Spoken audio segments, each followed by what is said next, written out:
Hər vaxtınız xeyirli olsun, hörmətli tamaşaçılar, dəyərli izləyicilər. Son dəqiqə bir xəbərimiz var, onu nəzərinizə çatdırırıq. Müğənni Nadir Qafarzadədən çox maraqlı və müzakirəyə mövzusu ola biləcək bir açıqlama var. Nə deyir Nadir Qafarzadə? Deyir ki, bəzi sənətkarların başı gedib, səhnədən getməlidirlər.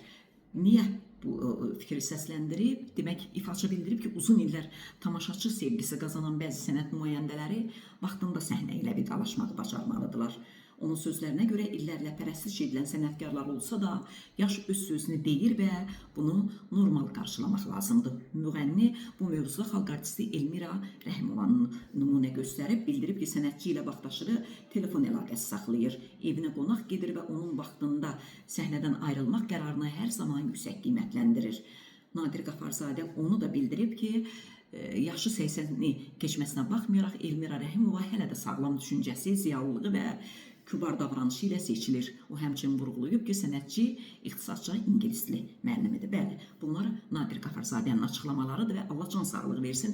Əgər Nadir Qafarzadə 80 yaşına çatarsa hansı addım atacağı hələ ki bilinmir. İnşallah ki yaşayarıq, görərik.